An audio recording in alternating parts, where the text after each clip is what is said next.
too long I've been stuck in between, hidden in the dark, locked on a course of destruction.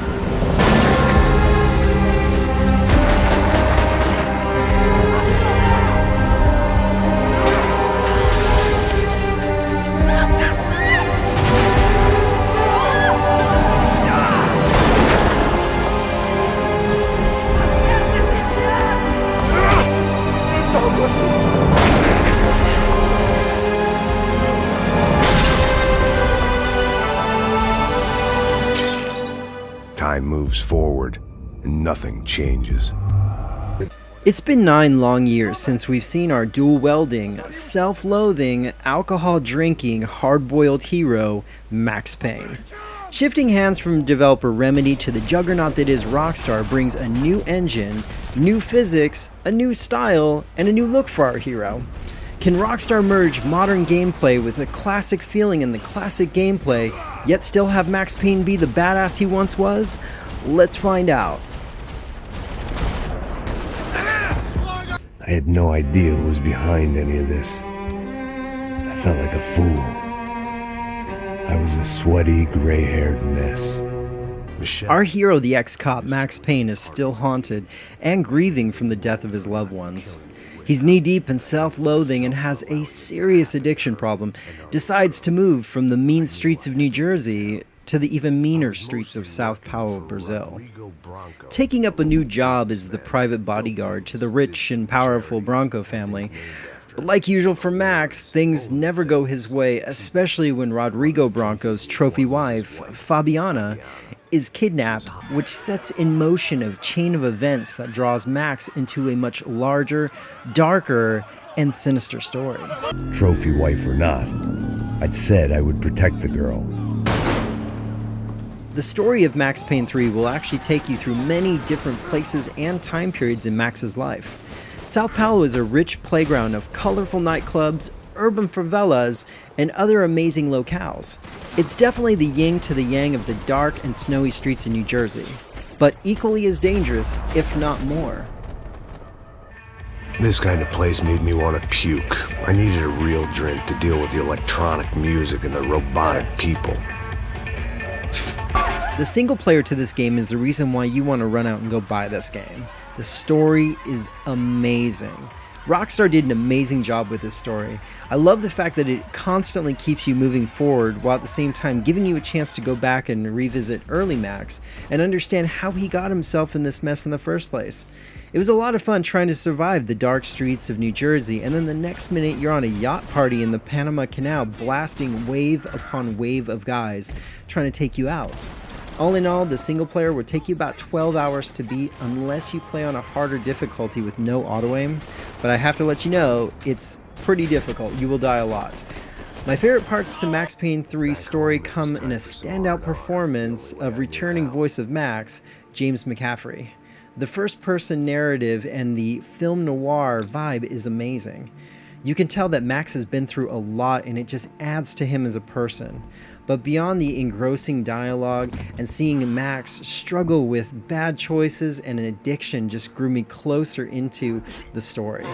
But seeing that he's not the perfect hero made him more believable to me. This place was gonna kill me too. I could see that now. I decided that I was gonna die sober, not drunk.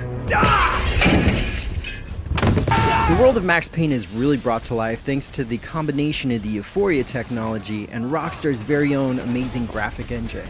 What you're getting with this game is not only a beautiful game, but very lifelike animations and physics. Rockstar really brought the heat this time with destructible environments and just attention to little detail, like seeing a pile of papers go exploding over you as you're diving over a desk, or even seeing a scripted event where the ground will come toppling down from in front of you and it crumbles down so realistic yet so beautiful. And also, of course, times where you'll see a window and you just feel like diving through it and blasting the person on the other side. They really did a great job paying attention to all the little details and anything that could come apart.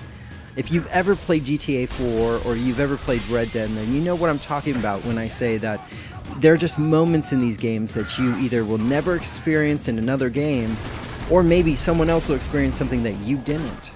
I have to say I'm so happy that they brought these two together on Max Payne 3. I didn't think I'd have a day like this when I wake up in the mornings. Wish I could say the same thing. The gameplay to Max Payne 3 is simple, intense, yet very satisfying. The violence in this game is brutal and very realistic. Watching bullets tear through bodies, or watching that final kill in the area when the camera focuses just on the bullet and rips through that final guy is astounding. The classic bullet time and shoot dodge are back. Bullet time slows down the action so that you can see the bullets whizzing by your head as you line up that shot for utter carnage, while shoot dodge gives you that Matrix feel of jumping in a direction in slow motion and reaping bullets towards your foes. I came into this thinking that Max was going to be way too overpowered, wielding his two classic moves, bullet time and shoot dodge. Along with that is a new cover system to make the game more modern. But I was definitely wrong. The AI in this game is very smart and knows when to attack and when to take cover.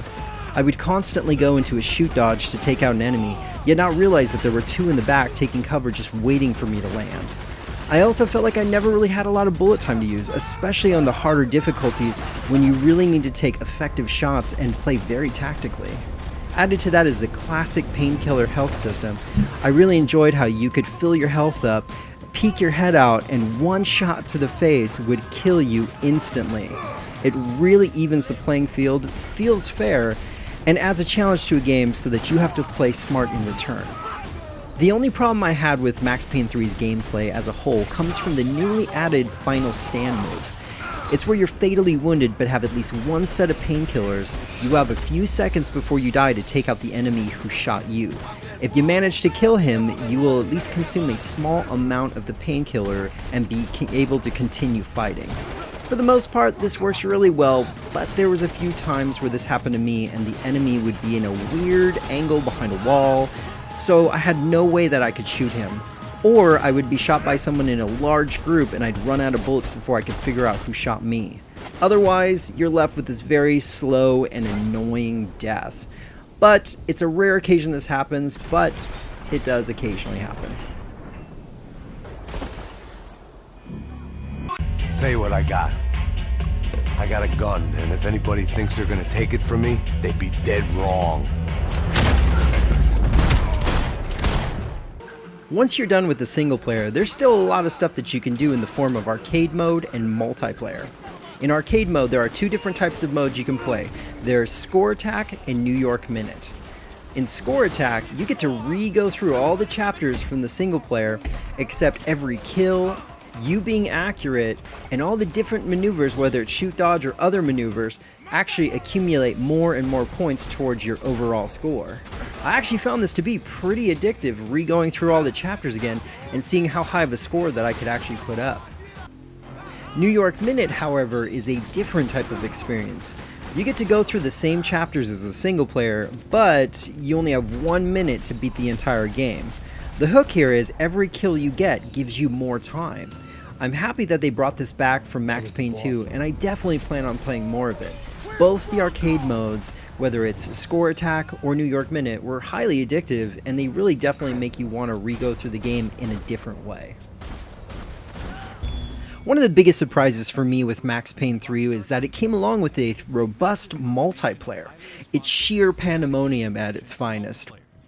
Like most popular multiplayers these days, Max Payne 3 lets you start off with a default class, but over time you'll actually unlock some custom classes, a wide range of different guns, attachments, gear, abilities, titles, and much more. You have the usual standard team deathmatch and deathmatch, but you also have some objective-based modes like Painkiller, where you become Max Payne or his partner Passos by killing them, and winning is deciding over who has the most kills as them.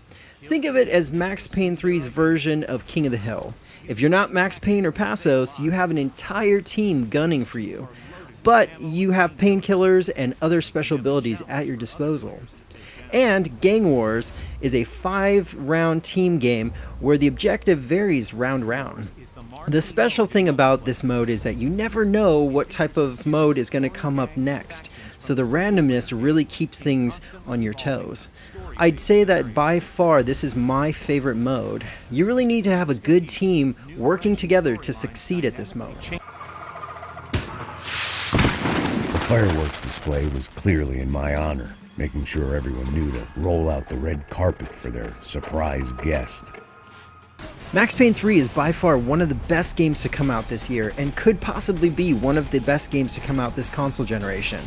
It's an experience that all adult gamers should experience. What you're getting with this game is amazing graphics, realistic physics, a deep and satisfying story, interesting characters, intuitive controls, and lots of replay value. Whether you go through the single player all over again on a harder setting, maybe play some arcade mode, or test your skills on the addictive multiplayer.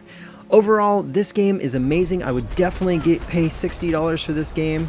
I would have to say great job on this one, Rockstar, but let's just hope it doesn't take another 9 years to see the next one.